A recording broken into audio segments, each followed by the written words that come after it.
네, 관리사무소입니다.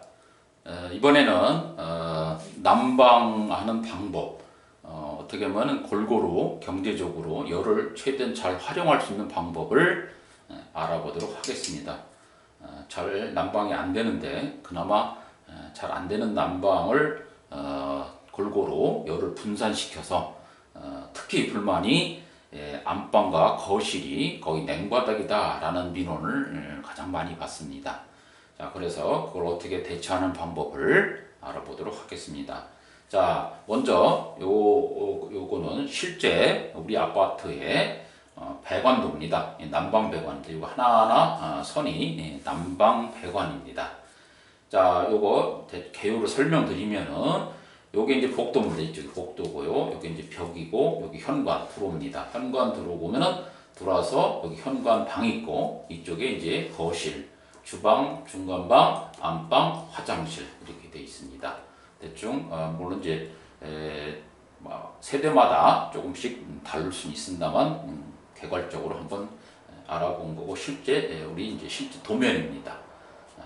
자, 그러면 난방수는 이제 어떻게 공급이 되느냐 하면은 자, 여기 입체적으로 봐야 되는데 저층서부터 여기 이렇게 해서 공용 난방 배관, 지난 시간에 말씀드린 강철 배관을 타고 여기 화살표 보입니까? 요렇게 여기를 지나서 이렇게 꺾어서 여기 신발장 속에 분배기가 있습니다. 이 속에. 그래서 안 보입니다, 이게. 만약에 여기에 이상이 생기면은 요 신발장을 다 드러내게 됩니다. 그래서 가끔 가다가 여기서 물이 조금 흐른다 싶으면은 요거를 이게 드러내서 여기가 누수 여부를 확인해야 됩니다. 실제로 205동에서 여기서 누수가 생겨서 전체 물바다가 된 적이 있었는데 이건 제어가 어렵습니다. 왜 신발장을 당장 뜯어낼 수가 없으니까요. 그래서 조금만 조짐이 오면 어디가 샌다는 뜻입니다. 자, 그거 조금 사전에 말씀드리고요.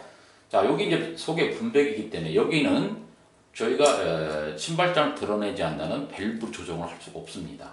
그래서 요거는 기본적으로 항상 열려 있다 생각하시면 되고요. 자, 그러면 이제 얘네들은 지난번 시간에 우리 여기 화장실, 요 화장실에는 우리가 지난 시간에 게 요겁니다. 요거 여기 보면은 좀 확대시켜 보면 이렇게 배관이 이렇게 재관이 이렇게 해서 얘를 타고선 이렇게 해서 밖으로 나가는 겁니다. 그러면 여기도 마찬가지입니다. 여기도 여기 분배기인데 분배기도 이렇게 돼 있다면은 이쪽으로 하겠습니다. 위에서 이렇게 메인관에서 이렇게 들어오면은 자, 그림이 거꾸로 됐네요. 이렇게 들어오면은 이게 통으로 연결된 게 아닌 여기서 분배기가 이렇게 돼 있습니다. 분배기가 그래서 이거는 안방 뭐 이런 식으로다가 그것이 이제 요게 실제로 근데 요 배관이 이렇게 타고서 중간방 여기로 삥 돌아서 이렇게 삥 돌아서 이렇게 해서 여기로 나옵니다. 자, 여기서 정확히 아셔야 될 게 우리가 상식적으로 생각할 때는 이렇게 배관이 한 통으로 돼가 쭉 돌아서 이렇게 화장실로 나오는 게 아닙니다. 그러면은 지난 시간에 배웠던 그 분배기에 밸브가 하나밖에 없어야 되는 거죠. 5개 있다라는 것은 방마다 배관이 다 따로따로 연결되어 있다는 뜻이죠. 여기도 5개가 있는 겁니다. 그래서 이 배관은 이렇게 여기에서 통해서 화장실 이렇게 끝입니다. 그리고 타고 나갑니다.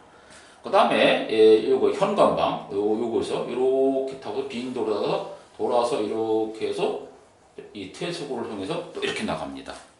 각자 행동을 해요. 그래서 각자 행동은 그건 무슨 의미하느냐 이겁니다.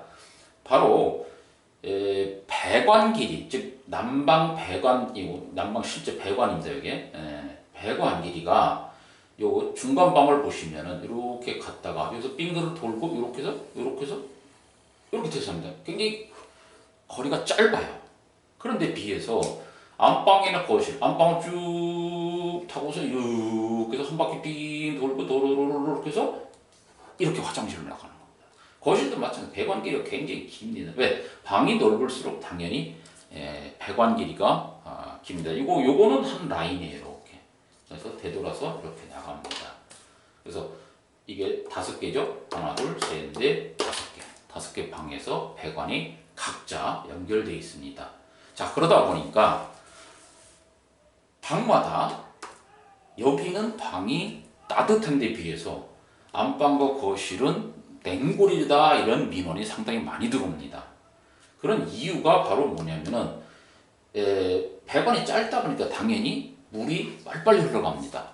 즉 뜨거운 물이 휙 하고 돌아서, 좀 과장된 표현입니다만 휙 돌아서 휙 나갑니다.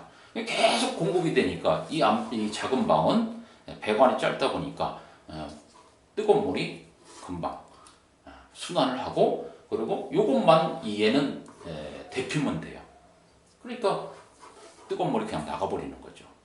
그런데 비해서 거실이나 안방은 넓다 보니까 냉골이단 말이에요. 쭉 가도 여기까지 오면 벌써 다 식었어요. 왜? 수압이 약해요. 이게 수압이 약하다 보니까 여기 잘 돌지 못합니다. 그래서 넓은 방은 대부분 난방이 안 된다는 것을 보면 전부 다 거실은 안방입니다. 그 다음에 난방이 잘 되는 건 당연히 현관방이죠. 배관이 짧기 때문에. 자, 그래서 우리는 여기에서 이제 여기 유량이 많이 흐르니까 배관이 짧으니까 이 유량을 줄여주자는 겁니다. 줄여서 이쪽으로 갈 수 있도록 유도를 하자는 것이 난방 골고루 하는 방법, 밸브를 이용해서 유량을 조절하는가, 요것이 방법입니다. 자, 그러면은 실제로 뭐 여기는 공급관은 저희가 건들 수가 없기 때문에 화장실의 환수관의 밸브를 이용해서, 왜냐면은 여기서 잠궈버리면 이 물이 가질 못하니까요. 여기서 조절하나 뭐 같습니다. 자, 그래서 화장실에서 조절한 법을 다시 한번 보도록 하겠습니다. 자, 우리 예전에 많이 요거에 대해서 홍보를 해드렸는데, 이번엔 실제로 이제 사진을 보면서 자, 한번 이렇게 보도록 하겠습니다. 자, 요게 자, 이렇게 돼 있는데 조금 여기까지 네, 이렇게 했습니다. 자, 이제 화장실에 있는 여기 이제 퇴수죠. 퇴수 이렇게 나와서 이렇게 가고, 안방 겁니다. 안방 거는 이렇게 돌아서 빙빙 돌아서 여기로 나오는데, 여기 얘입니다. 이렇게 올라서 이렇게 나가서 퇴수하는 겁니다.